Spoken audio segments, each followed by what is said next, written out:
Santa la noche, hermosas las estrellas, la noche cuando nació el Señor. El mundo envuelto estuvo en sus querellas hasta que Dios nos envió al Salvador. Una esperanza todo el mundo siente, la luz de un nuevo día al fin brilló. Voy a adorar a Cristo reverente, oh noche divina nació el Salvador. Oh noche divina nació Cristo el Señor.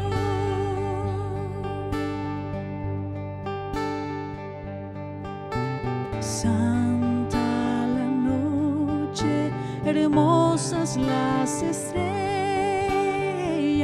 la noche cuando nació el Señor.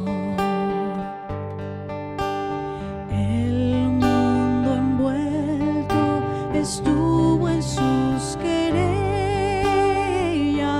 hasta que Dios nos envió al Salvador. Una esperanza todo el mundo siente, la luz de un nuevo día al fin brilló.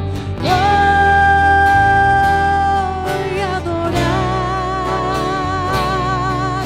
a Cristo reverente, oh noche divina nació el Salvador. Oh noche divina nació Cristo el Señor.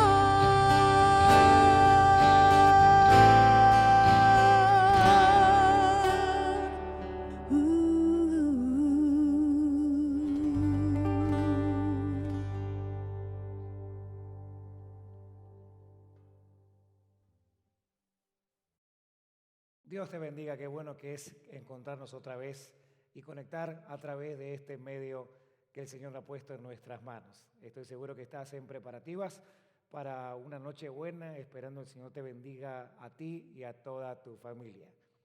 En el día de hoy quisiera justamente hablar un poco acerca de este contexto que tenemos en el mundo cristiano y es la Navidad. Y una Navidad que por lo que vemos se va a ver bastante imperfecta. Quiero comenzar contándote una historia que experimenté en carne propia. Hace unos años mi sobrino, mi hermano y mi cuñada llegaron de Argentina a visitarnos aquí al sur de California. Privilegio que tenemos los que vivimos de esta parte del mundo, que tenemos varios parques de diversiones, todos muy cerca. Así que mi sobrino venía con mucho entusiasmo porque quería conocer uno de ellos específicamente, uno que tienen esas montañas rusas que son no tan gratas para los que sufrimos de vértigo. Así que mi familia, mi esposa y mis hijos me fueron preparando psicológicamente para que yo me subiera a uno de esos juegos con mi sobrino que venía con tanta alegría de visita a visitar al tío que vivía en los Estados Unidos. Así que poco a poco mi familia me fue tratando de mostrar a través de videos o de fotos o folletos de la promoción que tenía esta compañía de diversión acerca de cómo el juego se miraba. La verdad, debo de confesarte que cada vez que miraba un video de esos, veía a unos niños de entre 8 y 10 años subirse con gran alegría y reírse y pasarla realmente bien. Veía mucha felicidad en sus rostros. Así que tomé un poco de valor y dije, perfecto, el día que mi sobrino venga a visitarnos, voy a ir con él al parque de diversiones y me voy a subir a uno de sus juegos. Llegó el día y fuimos al parque de diversiones. Me monté en uno de esos juegos y fue una experiencia inolvidable, pero para nada buena, inolvidable, para el lado completamente opuesto a lo que yo me había imaginado. Porque esa maquinaria no era lo que yo había pensado y pasé una experiencia terrible, te debo confesar. Bajé de ahí mareado, con náuseas y con ganas de no subirme a ningún otro juego en el resto del día. La verdad, ese juego no era como me habían pintado que era. Si vamos a pensar un poco acerca de la Navidad, o inclusive vamos a ver más bíblicamente de qué se trata la Navidad, te vas a dar cuenta que desde la primera Navidad hasta el día de hoy hay una gran diferencia, hay un gran abismo entre lo que sucedió en esa primera e imperfecta Navidad a lo que hoy consideramos como una Navidad apropiada. Además está decirte que la primera Navidad, la Navidad que registra la Biblia, fue una Navidad pésima en cuanto a organización, pésima en cuanto a belleza y pésima en cuanto a sentimientos. ¿Qué te parece si vamos al Evangelio de Mateo, uno de los evangelios que relata la hermosa historia del nacimiento de nuestro Señor y Salvador Jesucristo? Mateo capítulo 1, verso 18 al 20 dice lo siguiente. El nacimiento de Jesús el Cristo fue así. Su madre María estaba comprometida para casarse con José, pero antes de unirse con él, resultó que estaba encinta por obra del Espíritu Santo. Como José su esposo era un hombre justo y no quería exponer la vergüenza pública, resolvió divorciarse de ella en secreto. Pero cuando él estaba considerando hacerlo, se le apareció en sueños un ángel del Señor y le dijo: José, hijo de David, no temas recibir a María por esposa, porque ella ha concebido por obra del Espíritu Santo. En el tiempo de la Biblia, estamos hablando de un noviazgo quizás muy diferente a lo que hoy tenemos en el siglo XXI como conocimiento. Quizás hoy tenemos dos etapas muy marcadas en un noviazgo. Alguien puede conocer a alguien, comenzar a noviar, enamorarse y entonces casarse. En aquel tiempo era un conocimiento mucho más separado de lo que hoy conocemos como un noviazgo regular. Así que estamos hablando de una jovencita llamada María que aproximadamente tendría entre 14 y 16 años que queda embarazada por obra del Espíritu Santo. Quizás hoy en día, con todo lo que ha pasado y seguirá pasando, no lo tomamos tan a mal que una jovencita quede embarazada. En aquel tiempo, que una jovencita quedara embarazada en la primera etapa de su noviazgo, que ni siquiera era un compromiso, era algo que merecía la muerte. Y quizás no solamente la muerte para la persona que había cometido el acto, sino también la muerte o el azote para su propio compañero. Así que tanto José y María estaban envueltos en un terrible problema, porque el Espíritu Santo le había elegido el vientre de María para de ella entonces hacer nacer al Salvador. Lo primero desalentador que vemos en esta Navidad, si acaso es que piensas que la Navidad del 2020 será una Navidad muy desalentadora porque la vivimos en el medio de una pandemia, la verdad es que en el tiempo de la Biblia y la primera Navidad no había una pandemia, pero era muchísimo peor el escenario.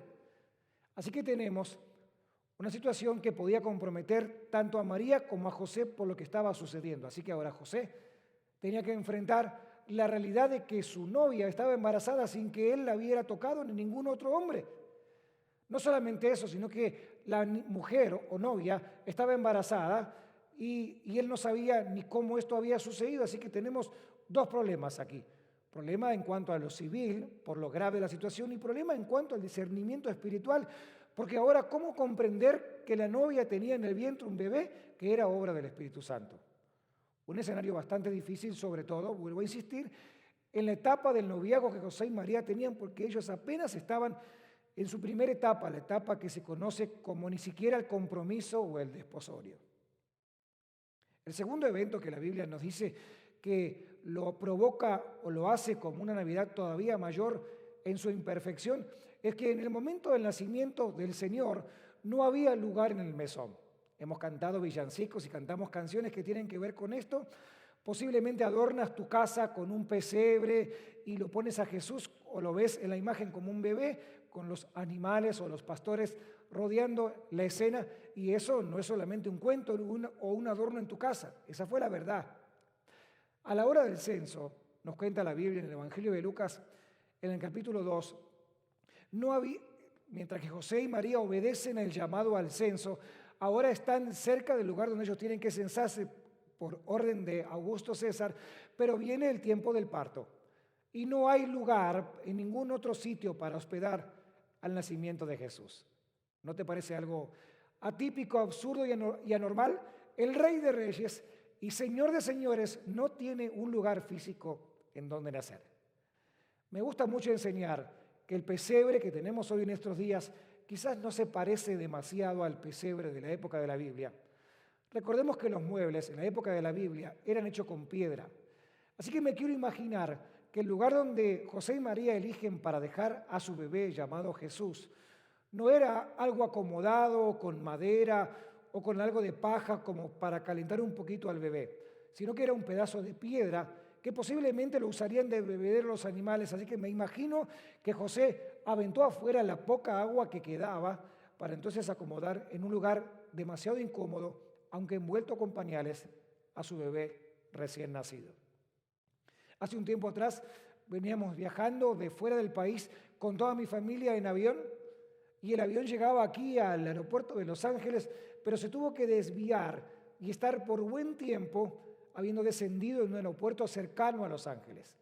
Me recuerdo muy bien que el capitán de a bordo, abriendo los micrófonos a la nave, nos explicó que el avión presidencial había llegado al aeropuerto de Los Ángeles y que por esa razón todos los vuelos que tenían llegada a ese aeropuerto se debían sentir cancelados por un tiempo mientras el presidente hacía todo su protocolo. Llegó el Rey del universo, el Salvador del mundo, y no encontró lugar. Qué paradoja, ¿no es así? Un presidente para toda una nación porque está llegando a un aeropuerto, y el Señor Jesús, Dios mismo encarnado, Emmanuel, Dios con nosotros, vino al mundo de una manera tan humilde que ni siquiera encontró lugar en donde nacer. Qué Navidad tan imperfecta. Te voy a nombrar una tercera parte, la cual considero una de las más cruciales en cuanto a la imperfección, y es la persecución para matarlo, ahora una vez que Jesús había nacido. Nos cuenta el Evangelio de Mateo en el capítulo 2, del verso 7 quizás al 14, justamente lo siguiente. Así que se levantó de noche, dice el versículo número 14, después de que el Señor por un ángel le revela a José lo que tiene que hacer. Y el verso 14 de Mateo capítulo 2 dice lo siguiente. Así que se levantó cuando todavía era de noche y tomó al niño y a su madre y partió para Egipto. La razón por la cual Dios le avisa a José que tome a su bebé y a su esposa y salgan corriendo era justamente porque Herodes amenazaba con ir a donde el bebé, no para adorarlo como le había dicho a los magos en su conversación, sino que había ido o iría donde el bebé para matarlo. Recuerden que Herodes era alguien con mucho poder en la época, que no tenía ninguna intención de compartir su reinado con nadie. Se estaban corriendo rumores de que alguien venía, que un nuevo rey venía y un rey que iba a revolucionar el mundo conocido. Entonces Herodes, no entendiendo cuál era el verdadero mensaje de este reinado, amenaza directamente con matarlo porque él no quería ningún tipo de competencia. ¡Qué Navidad! La primer Navidad, qué Navidad tan desastrosa, qué poco organizada, qué poco sentido tiene esta Navidad como la vemos el día de hoy. Y mi reflexión para ti en esta época de festividad, de que por cierto se mirará bastante diferente a lo normal, es la opción que hemos de tomar. La pregunta es, ¿qué decisión vamos a tomar en el contexto de la Navidad que tenemos el día de hoy? ¿Nos vamos a centrar en todo lo que no podemos? ¿En todo lo que no tenemos? Quizás esta Navidad se vea muy diferente porque las personas que rodeaban tu mesa en Navidades anteriores no van a estar físicamente contigo. Ya sea porque partieron a la eternidad, en un año tan difícil como el que vivimos, o por una cuestión de salud o distancia, físicamente no estarán contigo en el día de hoy.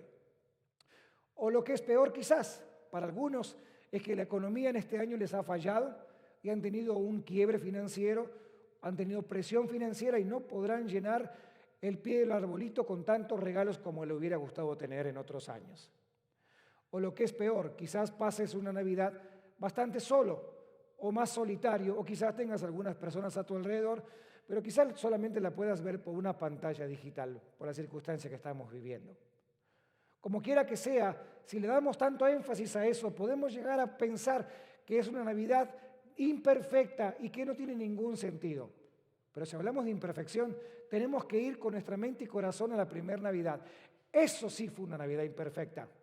No había lugar para que Jesús naciera, los persiguieron para matarlo e inclusive su embarazo fue atípico y anormal y revolucionario para la época. Tenemos que ver que si nuestra Navidad en el día de hoy se va a ver una Navidad imperfecta, es lo más bíblico y te acercas a lo que la Biblia nos enseña que la primera Navidad fue. En otras palabras, si tu Navidad se ve imperfecta, no te apenes por nada del mundo. Todo lo contrario, alégrate en tu corazón porque tu Navidad, aunque imperfecta, se está acercando a la perfección de Jesucristo. Si podemos en esta hora sacar todo lo que puede invadir la mente y las emociones y el corazón de lo que tú crees que la Navidad debería haber sido para ti, te vas a dar cuenta que sacando todo lo innecesario, ahí va a estar el único propósito fundamental por lo cual celebramos. Es mi oración que en el día de hoy, en tu mesa navideña, sientes a Jesús y simbólicamente Él sea el celebrado en este día. A pesar de que, lógicamente, no sabemos exactamente qué día Él nació, ni tampoco sabemos exactamente si el 25 de diciembre es su cumpleaños o no, Jesús ha nacido en nuestros corazones. Y Jesús ha encontrado un lugar también en nuestras vidas, porque por gracia nosotros somos salvos y hemos sido llamados a tener una relación íntima con Él. Así que ojalá en tu casa el Señor encuentre una habitación en donde quizás simbólicamente habitar y encuentre en tu mesa, aún simbólicamente también, un lugar en donde sentarse. Realmente es mi deseo que vivas una Navidad imperfecta. Y alguien me puede decir, pastor, ¿cómo me estás deseando una Navidad imperfecta? Es que considero que nuestra imperfección, la perfección del Señor, va a brillar como la luz de la aurora. Te mando un abrazo muy grande donde quiera que te encuentres y te deseo la mejor de las Navidades junto a tu familia y que el Señor siga reinando y dando paz, alivio y consuelo a cada uno de nuestros corazones. Si has pensado que esta Navidad iba a pintar como una de las peores, nunca te olvides la historia tremenda que tiene la primera Navidad que registra la historia de la Biblia. Dios te bendiga, Dios te guarde. Muy feliz Navidad. Nos vemos la próxima.